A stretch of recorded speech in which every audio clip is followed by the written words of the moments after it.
Hello students. In this video you'll be seeing how to draw an isometric cube. The goal of the assignment is to draw a cube that looks like this. Let's begin by doing the setup that we learned in the previous video. Need to have about half of your page to be able to do this properly. So I've positioned my origin point, drawing my horizon line,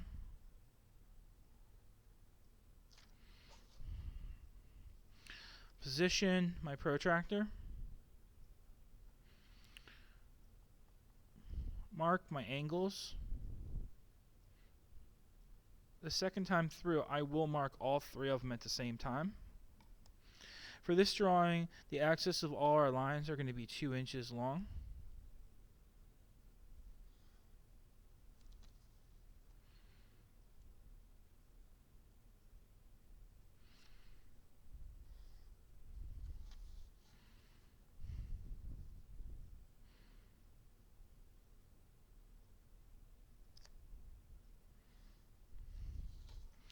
Okay, at this point, you should have completed the isometric setup.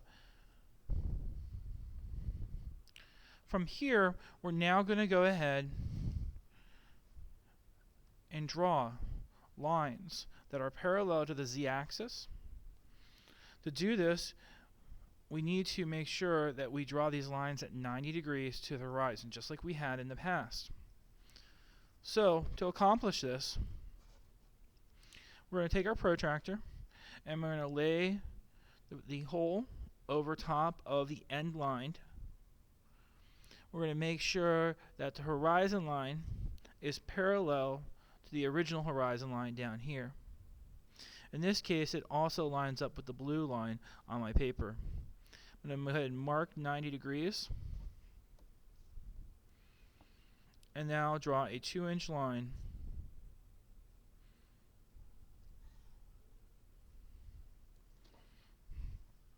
As you can see now, the lines look parallel and they are of same length.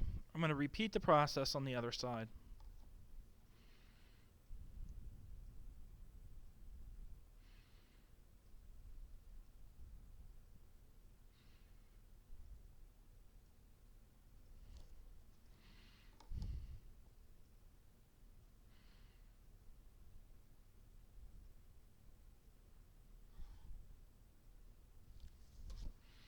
You can see now that I have 2 lines drawn that run parallel to the z-axis.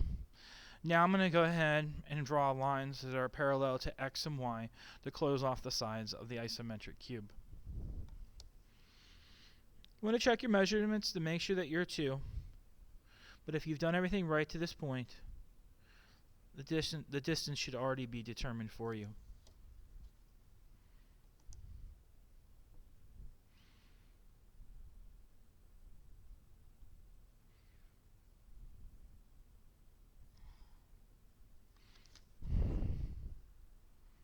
Now there's only one step left to go, and that is to draw the top. We need to draw a line that is parallel to the y-axis. To do this, we're going to use the same 30-degree angle that we did here, that's been replicated here, and now one more time.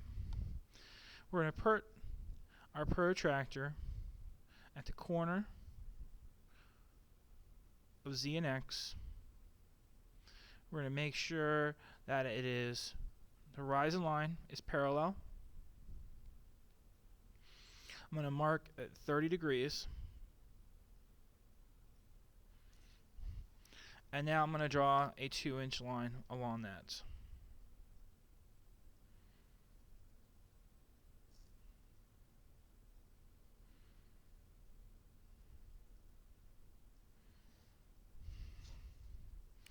I'm going to repeat the process on the other side.